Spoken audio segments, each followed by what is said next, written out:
Hey everybody, this is Dr. Dain. Welcome to this installment of the Tour of Consciousness. I don't know if you can see the cotton floating through the air, but it's kind of like those little angel things in Avatar, you know, where they just kind of float in and they're like, hi. So I was just introducing you to cotton, apparently. Anyway, I'm home after a very long trip away. I was gone for 6 weeks, and wow, it was amazing. It was phenomenal. It was great. And what's the tool for today? Well, as I started packing for this latest trip, and you know, I've been traveling sort of non-stop. I mean, I travel a lot, okay? And almost non-stop for the last almost 15 years. And what happens is that every once in a while when I'm getting ready for a long trip, I would get kind of cranky. Kind of like, yeah, you know what I mean? You know those moods? You know those cranky-pants days? You know, where it's like, time to take your cranky pants off? Well, I was having one of those as I was starting to get ready and trying to make sure everything was prepared and everything was taken care of, and I had all the stuff I'd need to be away for 6 weeks and all the clothes and, you know, just everything that was required. And I started noticing this, and it started growing and growing. It started about 4 days before I left. It started growing and growing and growing until 2 days before I was packing, and this cranky pants was in my face, and it was like, ah. And now this is not usually me. The thing is, for me, it's like I usually enjoy waking up. I enjoy being alive. I enjoy what I get to do. I mean, I think I've got the greatest job on the friggin' planet. I get to go around the world and see people's lives change for the greater and see, I mean, truly, it's like, how would it get any better than this? How does it get any better than this? I'm not sure. I'm willing to have that too, but I'm so grateful for what I get to do. And so when this cranky pants thing came up, it was more intense than it had ever been before. And it's very interesting to me because one of the things that happens when you do Access Consciousness is those cranky pants days just kind of go away, you know, those cranky pants moments. It's like they just sort of fade into oblivion. You start to realize at some point, I guess, that you don't need to create your life from that anymore.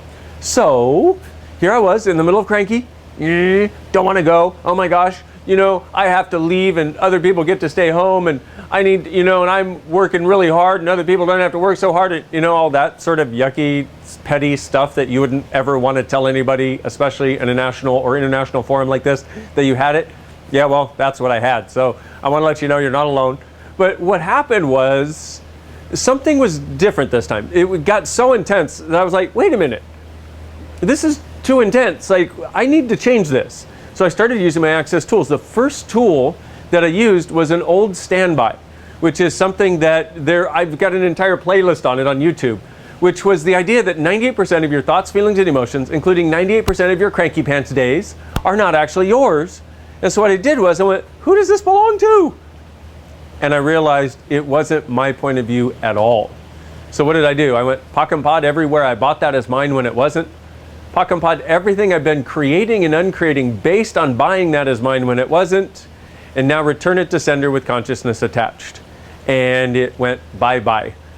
And a few minutes later, I had this sense of joy in my world and this sense of enthusiasm for the trip that I was about to go on that I knew was, I mean, I was going from Florida to Hong Kong to Australia to New Zealand. I mean, I was globe hopping like crazy, and it was friggin' awesome. But what I started realizing was I love traveling. I love getting ready to go out of town. I love waking up in a new city every week. I love waking up and having no clue where I am. I love my house too, and I love being there too. But I realized, wow, there's a lot of people that would not like what I do. That would think what I do is the most taxing, stressful thing in the world, and it wouldn't bring them joy and it wouldn't bring them happiness. They would hate all the travel. And for me though, it works beautifully. I think from the time I was a little kid and I went back and forth between homes, was this little gypsy apparently, and got used to it and must have really enjoyed it because I still do. And I've been doing it for almost 15 years, like I said. So what's the tool? I know it's a long-winded story. I just want to give you some of the backstory because sometimes on these Tour of Consciousness videos, I get to give you a tool, get to give you a little snippet, and then I'm gone.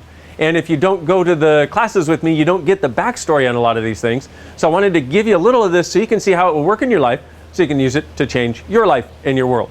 So the tool beyond who does this belong to is, what is it you love in your life right now that you haven't allowed yourself to know that you love because other people don't? Everything that is, times a gazillion, way you destroy and create it, please. Right and wrong, good and bad, pod and pock, all nine, shorts, boys, and beyonds. What is it you love in your life right now that you haven't allowed yourself to love because other people don't and because you're not supposed to? Everything that is, times a gazillion, way destroyed and created, please. Right and wrong, good and bad, pot and pock, all nine shorts, boys and beyonds. What is it you love in your life right now that you don't allow yourself to know that you love because other people don't love it and because you're not supposed to? Everything that is, times a gazillion, way destroyed and created, please. Right and wrong, good and bad, pot and pock, all nine shorts, boys and beyonds. So as another example of this, it's like if you're somebody who works a lot and you love what you do, but everybody out there is going, oh, you need time off, you need to take a break, you need to take some time for you. Well, that may be true, or maybe you just need to acknowledge that you absolutely love what you do, and if you love what you do you ever work a day in your life? No, if you love what you do for work, it's not work, it's play, it's fun, and it also brings in money and helps you create the lifestyle that you desire. So what is it you love in your life right now that you're not allowing yourself to love because either you're not supposed to love it or because other people wouldn't? Everything that is, times a gazillion, will you destroy and create it, please? Right and wrong, good and bad, pot and pock, all nine shorts, boys and beyonds. Okay, my beautiful friends, that is my tool for today from lovely Houston, where it has stopped raining, by the way. Stopped raining the day I got home. And my house didn't flood. That was pretty cool too, even though the water got up to it, like we live on the bayou, it filled the bayou, overflowed the bayou by about 15, 18 feet, and was within 2 inches of the bottom of the house, or 2 feet from the bottom of the house, but it never came over. So I'm extremely grateful for that too. And also thanks to so many of you who sent messages asking if I was okay, asking if my house was okay, and your caring is one of the greatest gifts to me in the world. Thank you so much for that. Thank you for sending it, and I gratefully received it. And wow, I adore you guys. I look forward to being with you next time on the Tour of Consciousness. This has been a long one. Bye.